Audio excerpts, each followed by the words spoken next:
My dad works in B2B marketing. He came by my school for career day and said he was a big ROAS man. Then he told everyone how much he loved calculating his return on ad spend. My friends still laugh at me to this day. Not everyone gets B2B, but with LinkedIn, you'll be able to reach people who do. Get a $100 credit on your next ad campaign. Go to linkedin.com/results to claim your credit. That's linkedin.com/results. Terms and conditions apply. LinkedIn, the place to be, to be. We acknowledge the traditional owners of country throughout Australia and recognise their continuing connection to land, waters and culture. We pay our respects to their elders past, present and emerging. Welcome to This Song Is Yours, a music podcast where we chat to a new guest each week, talk about their life and creative endeavours, and talk to them about some of the music they love. Our show works by chatting to our guests about music, but also getting them to make you a playlist of the songs they love. You can find the link to our playlist in the show notes. Welcome to episode 47. I'm your host, Simon Fink. Our guests today are Counting Crows. The American rock band has just released a new EP entitled But a Miracle, Sweet One.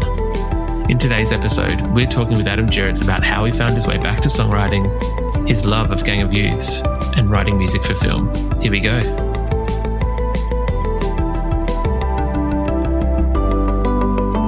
Our guest today is the frontman for celebrated rock band Counting Crows. They've recently released their new EP entitled But a Miracle, Sweet One, and are about to celebrate the 30-year anniversary of the band. Please welcome to This Song Is Yours, Adam Duritz of Counting Crows. Hello. Hey, man. How you doing? I'm very good, thank you. I'm very good. How are you? You know, I'm doing pretty well. That's very good to hear. I figure out what's going on with this microphone. Okay, go ahead. Congratulations on But a Miracle, Sweet One, the EP. It is out now. It's out in the world. And it's the first new music we've received from Counting Crows in about 7 or so years. How does it feel to finally have some new music out there? It's really cool. We had a little bit of a problem with the way it was released. They kind of screwed it up. But I'm really, really excited to have it out. What was the issue with the release? Well, it's a suite. The songs all flow into each other. And when we were almost done recording, we thought we should go back and record endings that we can put on the songs so that when we want to make a single or something, or people want to put it in a playlist, there's a version they can play of each of these songs that actually comes to a close. Because otherwise, they're meant to flow as one, but it means if you cut them in pieces, it sounds kind of cut off. So we went back and did those, but they were really only for the purposes of playlists and singles and stuff like that. And there was some confusion, and they put it out instead of 4 songs that flow, there are 4 songs that stop. So it was like everything we'd talked about making a suite didn't actually get released. And it's been about 4 days. It's starting to look like they've got them finally the correct versions up now. The one I was listening to last night in Australian time, it seemed like everything did flow into one another, so it might have been fixed on some platforms. That's good. There was a version out there that was the entire suite, but instead of being 4 songs that flowed, it was just like one track that had all 4 songs in it. Oh, okay. There was a version of that on Spotify. It'll get solved. It was just like a little miscommunication somehow, confusion. But I've been doing this for a long time. I've never accidentally released a record wrong. That's the one thing that had never happened. So it was shocking. I discovered it exactly 1 minute after it came out. Oh no, that's yeah. That's not the way you want to discover it. As mentioned, the EP is a suite. It is like a continuous kind of piece of music, which is something that you guys hadn't done before. Where did that kind of idea come from? Well, I hadn't written in a while, and I wrote the first song, The Tall Grass, and the next day I was playing it back to myself, trying to see how it felt, see if I really was sure it was done. And I got to the ending, and I was just kind of vamping on the ending and enjoying it. I messed around with some different chords. I liked the way it sounded over those chords too. And then I just sort of sang, Bobby was a kid from around the town. And I thought, oh, that's really cool. And for a second there, I thought, well, maybe this is like Palisades Park, where I want to extend the song through different movements.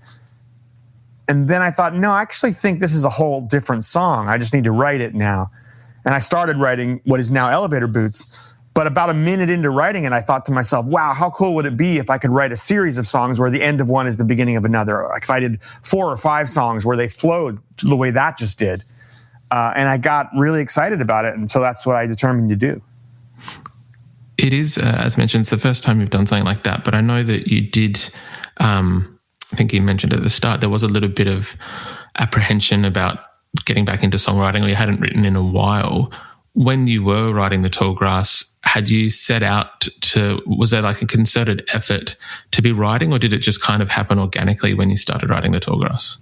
No, I wasn't expecting to really write anything. I was out on a friend's farm in England, and I had been there for a few weeks. Some of the time with my friend and his family, some of the time my girlfriend was there, but a fair amount of the time I was on my own. I was just alone with like no one around, just me and these 2 dogs.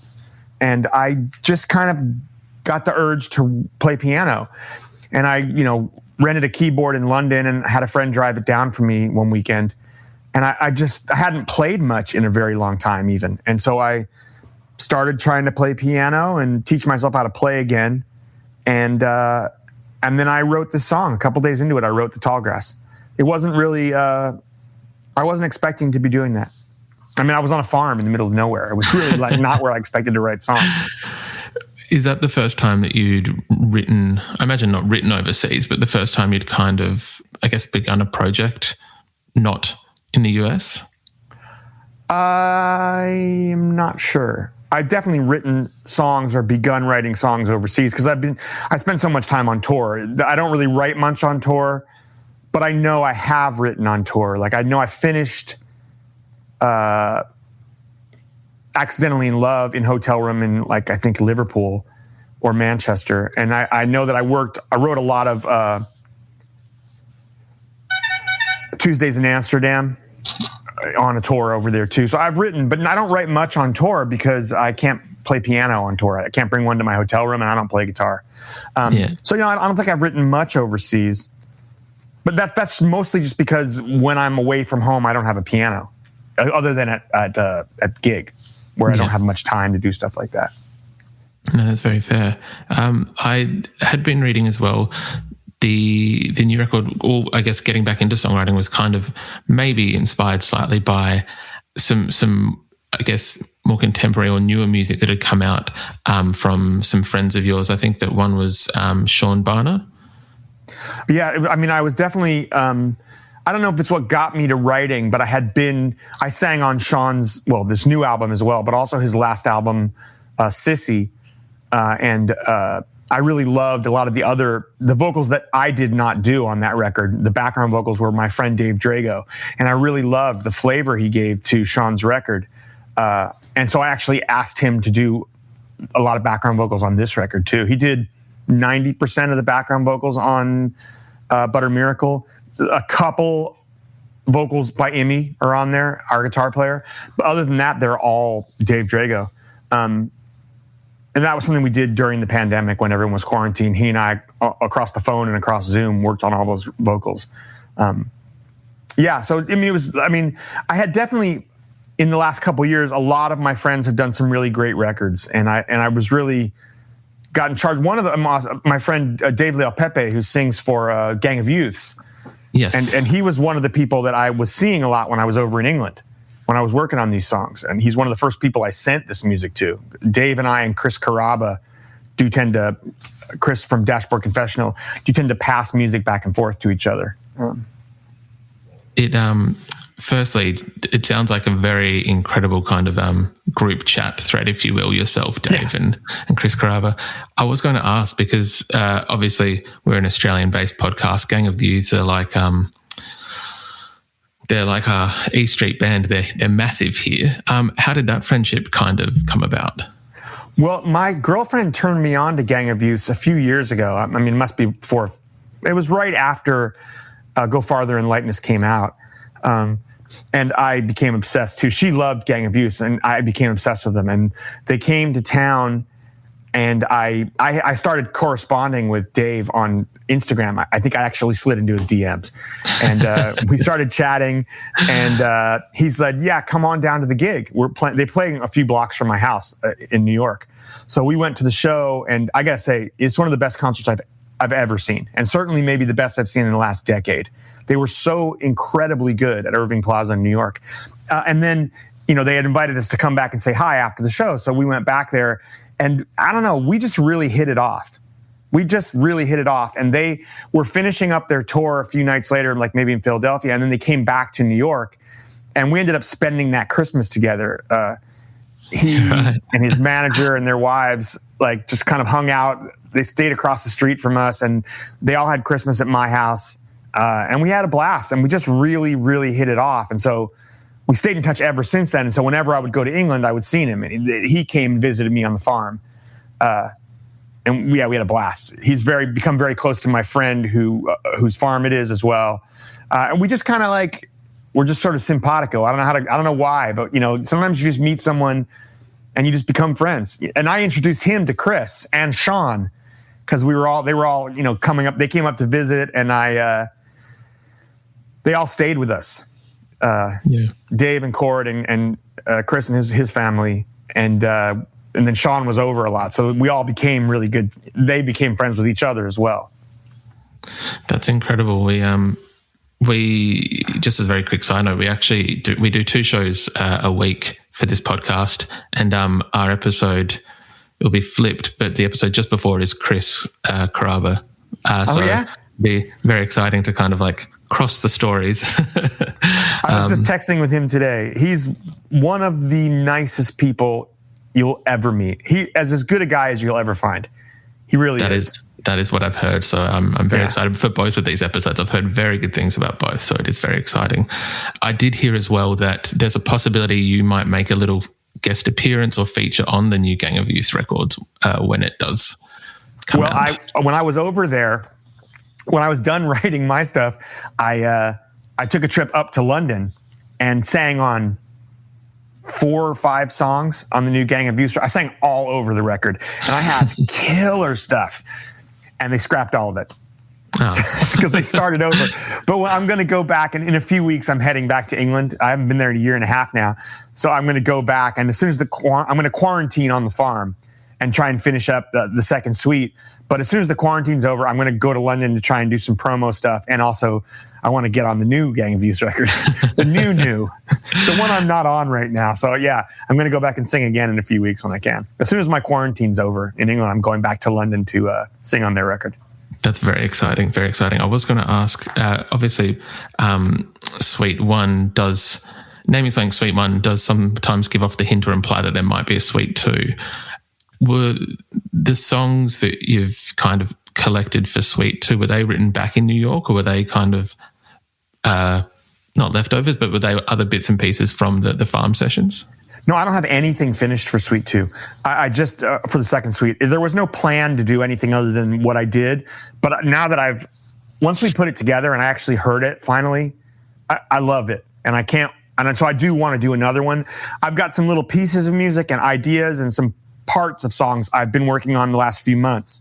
And when I go to England, I'm going to try and finish that and put them all together. But there's nothing old on it, really. Yeah, no, that's very exciting to hear. The Counting Crows have been going for 30 years now, which is an incredible feat in itself. When you do kind of plan to, as you said, you're going to go across and work on Suite 2. When you are songwriting, do you find that you're able to kind of sit down and actively, not force a song, but kind of have a song, an idea in the back of your mind and it manifests in its own way? Or does it kind of, you'll sit there and you'll play and write, and I don't know if that made sense. Well, I've never been one to plan it out. I mean, I tend to sit down and play, and then I chase the idea as it comes. Like with Bobby and with Elevator Boots, it really was just this line. Bobby was a kid from around the town. It really was just that popped into my head, and the rest of the song kind of. I will come up with stuff off the cuff like that, like a line or an idea, maybe a chorus, and then I just chase it, but I never tend to think about something and then write about that. It doesn't happen that way for me. I follow feelings into songs. Like I'll be writing about a feeling and a phrase will pop up, and then I'll sort of like flesh it out as I go. But I've always written that way. It's always been kind of like something pops out, a line, and then I'll follow the song from there.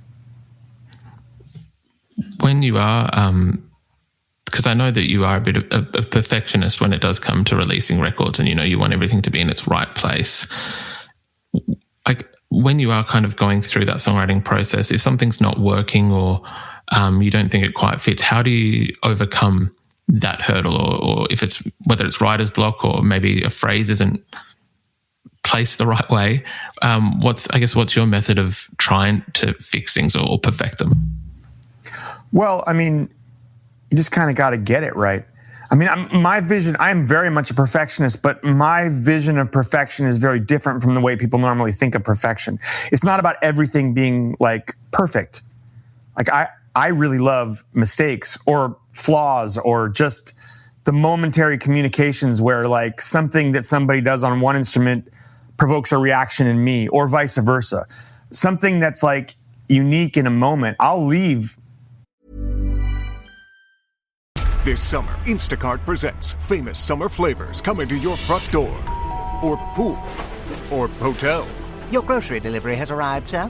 That was faster than room service. No violins in the lobby. Oh, seriously? Anyway, sit back, relax, and get delivery in as fast as 30 minutes. Starring your favorite snacks, drinks, and more. Download Instacart for free delivery on your first 3 orders. Rated H for hungry audiences. Offer valid for a limited time. Minimum $10 per order. Excludes restaurants. Additional terms and fees apply. Your wedding will be one of the happiest days of your life, and Blue Nile can help you celebrate it with a gift that'll last a lifetime. Whether you're looking for wedding bands, a gift for your partner, or an unforgettable thank you to your bridesmaids, Blue Nile offers a wide assortment of jewelry of the highest quality at the best price. Plus, expert guidance to ensure you find the perfect piece. Experience the convenience of shopping Blue Nile, the original online jeweler since 1999, at BlueNile.com. BlueNile.com. I don't even want to call them mistakes, but I feel very free to. I'm not trying to sing a song perfectly when I sing it. I'm trying to sing it with a lot of feeling, and then when I'm comping it together, like finding different parts from different versions, I'm looking for the bumps in the road a lot of the time, because when I say perfect, I mean exactly the way I want it to be, but I don't always know what that is ahead of time. I mean, I almost never do. And it's not about like getting it all right. I'm not looking for the band to play a perfect drum part or a perfect bass part mistake-free.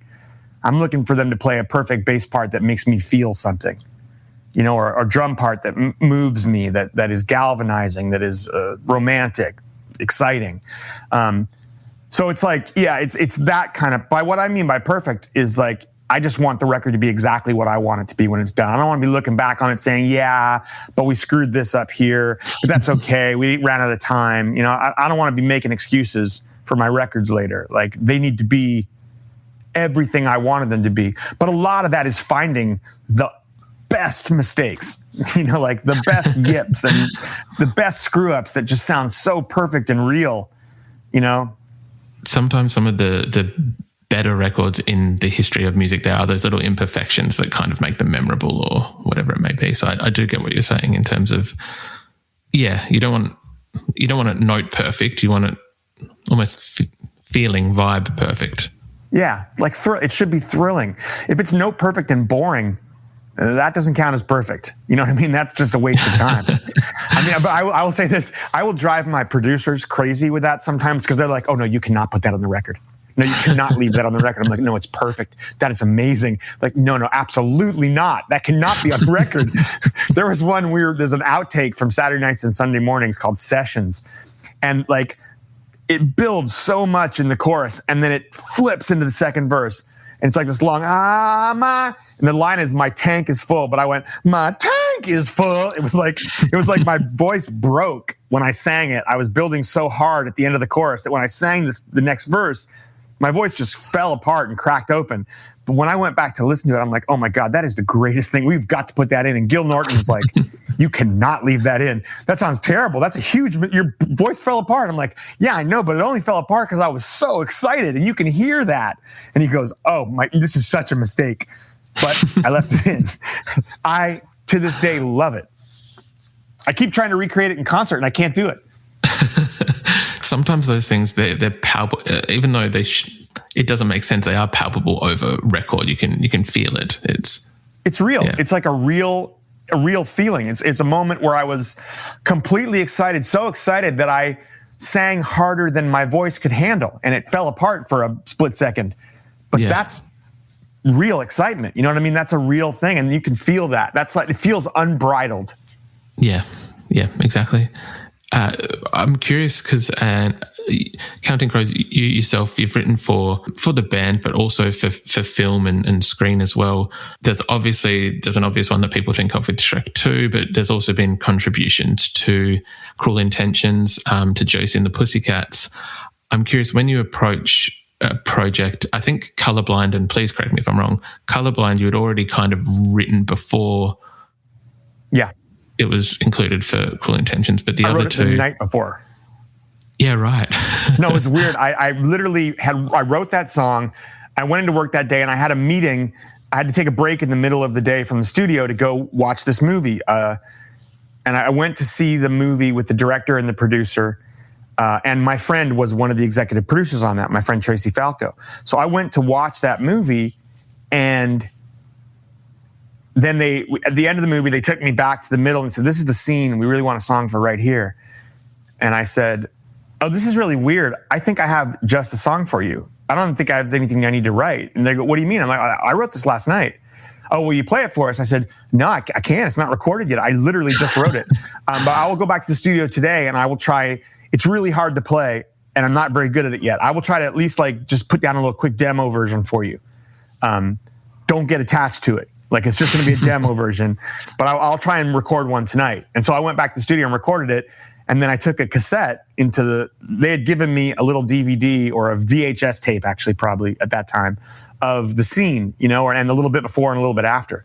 And so there was a TV in one of the other rooms with a VHS player, and I got a little boombox. And I went and waited for the scene to start, and I pushed play, and it played Colorblind. And then I called them up, and I was like, the next day, and I said, okay, I think it's perfect. You should come see this. It's not just perfect. It's like when I say the word skin, he's taking off her clothes. It's weirdly how perfect it fits. You should come check it out. And so they came over to the studio, and we sat in front of, I got them this TV and a boombox, and I went, watch. And I pushed play on the VHS player, and then waited a second and pushed play on the boombox, and they were like, oh God, it's perfect. Yeah. I go, okay, well, let me record it with the band. I want to do a band recording of it. I'll get it in the next week or two. And so we did. Yeah. That's crazy. That's it's quite serendipitous, really. Yeah.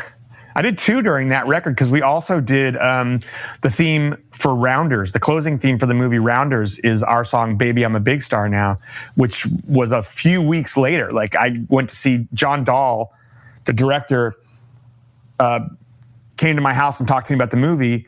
And then I went to see it play, a screening of it from him in whatever they were editing it. And I wrote that song a week later and we recorded it. So that was a busy, during this desert life, we did a lot of stuff. That was written just for, Baby, I'm a Big Star Now was written just for Rounders. And it's the closing theme to the movie. It's out over the whole credits. Shrek was written just for Shrek. And I guess the Josie stuff was written just for that movie too. A friend of mine was working on it and they were stumped. They weren't getting anywhere. Yeah. They had a really chaotic writer's room with 10 people, which is too many people to write songs together. And he was one of my housemates and he was really frustrated. Dave Gibbs from the Gigolo Ants. And I don't know, one weekend I was I just started writing songs and I called him I've got 4 songs already. Come up here and we wrote 10 songs over the course of a weekend. And then we called the directors up and said, you should come over our house. We've got 10 great Josie and the Pussycats songs. And we'll do all the music for your movie if you want. But I don't think they used all of them. They used 3 or 4 of them. And then a couple that Dave Gibbs wrote with the other writer's room. I don't know which ones it is because I never really saw the whole movie. I saw but I did see it years later. when I'd already moved to New York, I saw I turned on like on the weekend on the TV, and it was showing on HBO or something. And it was just the last like 20 minutes of it. But at the ending, they had this big concert scene, and my song Turn Around, I think it's called Turn Around or Spin Around. I can't remember. It's whatever song I wrote, the big one. It's the big closing concert song. And I was like, oh, this is so cool. I had never heard, it was Kay Hanley singing it. It was Dave playing guitar, my housemate. It was cool. I think it has become a bit of a cult classic as the years have gone on. And I didn't bring it with me. It's outside in our living room. They did release a vinyl, and it was through that I bought it because the songs are catchy, and I'm thinking the songwriting does kind of have a similarity to certain bands. And as I'm going through, I was pleasantly surprised to see your name in the liner notes of that. They had some of my favorite like guitar pop writers on that, in that they had Dave Gibbs from Gigolo Ants, great band. And I think I'm pretty sure Adam Schlesinger is on that too. I think somewhere. He is, yeah. Yeah, I mean, those are like, those are the guys. Those are like my friends who also write great, catchy songs. When for either Josie or Shrek, when you're approached and they say, we want you to write for this film, whatever project it may be, is there any kind of different mindset that you put yourself in, whereas it's not a Counting Crows song, I have more freedom or can do different things? No, it's less freedom because you have I'm not very good at writing with something in mind ahead of time, which is what you need to do for those, because they have to be thematically kind of about it. Yeah. So it's a lot harder, and there are specific needs of those movies, especially in Shrek, where it's over the movie itself, where they really needed a specific vibe, so much so that we actually recorded more than one version of it. So there's the one you hear on the radio, it's the whole electric all the way through, and to make it work over the movie, we did an acoustic beginning that kicks into the band version because it needed to be a little gentler. There's so much specificity on stuff like that. That's much harder. And I feel like Counting Crows, I have more freedom than any place else in my life. Because whatever I decide is a Counting Crows song is a Counting Crows song. That's what defines it, is we make a song that we love, and that makes it a Counting Crows song, as far as I can tell. So I'm always just thinking about it like that. What's another song I wrote for a movie? Miller's Angels was written originally for my friend Sean Penn's movie, The Crossing Guard. And it ended up, I pulled it off the movie at one point. But I think they have a Springsteen song in there instead now. But that was originally about the Jack Nicholson character in that movie. Yeah, right.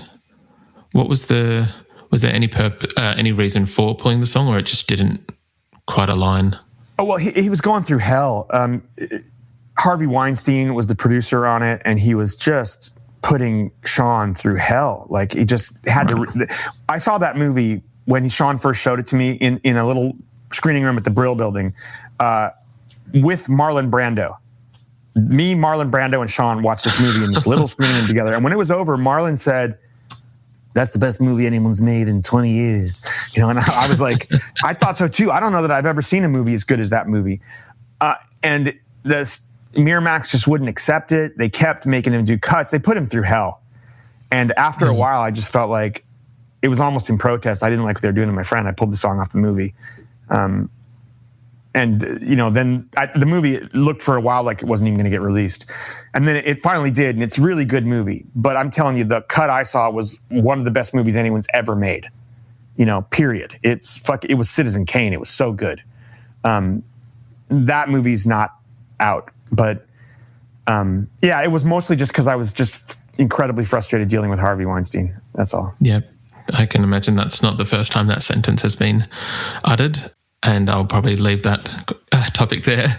Adam, you also have a podcast as well, a music podcast, Underwater Sunshine, which took a bit of a break throughout the pandemic. Can we expect to see that come back in any fashion or any kind soon? Oh, yeah, absolutely. We just couldn't do it during the pandemic. He's got a family and a young daughter, and, he lives about 40 miles away, so he's got to drive in once a week, and it just wasn't safe to be doing it right then. We were going to start up this week because I thought I was mostly done with the press, but there's been so much response about the record that I booked up every single day this week. And I'm leaving to go to England in a couple weeks too. So I don't know if we might start back up in July we were going to do 2 days this week and try and get at least 4 podcasts done and start putting them out again. But the Butter Miracle response has been kind of overwhelming. For the last 2 or 3 weeks, I've been working 3 to 5 days a week on press. So, yeah, that's the only reason. It's the only reason there's no podcasts already is because of that. We would have done them 2 weeks ago or this week, but we're kind of finding free time is a little hard right now, which is all good, you know. The EP has been getting an incredible response. So I'm glad that it's getting a good response. Obviously, we can patiently wait for more podcast episodes from yourself. They're coming. Lastly, they're coming. Yeah, they're coming. We usually speak to our guests about what they're currently listening to, whether there's like a record that's currently or on Spotify, Apple Music, whatever it may be, that you're currently digging at the moment. Is there anything that's kind of taking your fancy or that's getting on high rotation? Well, because both of us are obsessed, we're nearly always listening to Gang of Youths in the house. The combination of they're big friends of ours and the fact that we were both obsessed with the band anyways means that one of us is often playing it. I was also listening to this band Hop Along and their album Bark Your Head Off Dog earlier today. I love that record. Francis Quinlan is an incredible writer. My 2 friends, Sean Barna and Matt Susich, both of whom played the Underwater Sunshine Festival and both of whose records I sang on, are coming out on tour with us. And so I've been like sitting with their music a lot this week too. And then weirdly enough, I started playing The Fifth Dimension, the band The Fifth Dimension, for my girlfriend. She'd never heard them. And I have been unable to stop listening to that since then or singing it to myself. I cannot get the song Last Night I Didn't Get to Sleep at All out of my head. It's been running through my head like an earworm for about a week and a half now, nonstop. Well, look, I'm glad to hear that Gang of Deuce is still getting a thrashing, if you will, in the house. Absolutely. Adam, thank you very much for your time today. Congratulations again on the EP, and look forward to Suit 2 and more podcast episodes. But thank you for your time. Thank you so much. Have a good day.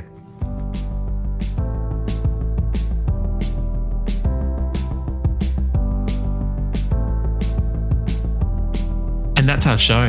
A massive thank you to Adam Duritz for his time. The EP, But a Miracle, Suite 1, is out now.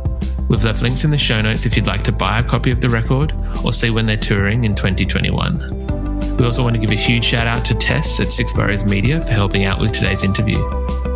You can find a link to our Spotify playlist in the show notes, where you'll be able to listen to all of our guests' picks. If you like this show, please subscribe wherever you get your pods and stay up to date when new episodes are released. We release new shows each Thursday and Friday morning, with guest playlists streaming on Spotify at the same time. You can follow the playlist profile on Spotify. You can follow us on Instagram, Facebook, and TikTok. Until next week, cheers.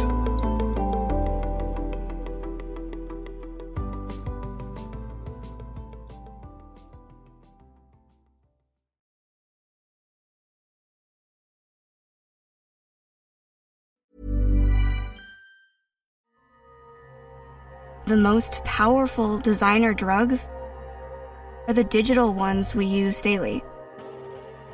And we get high off them.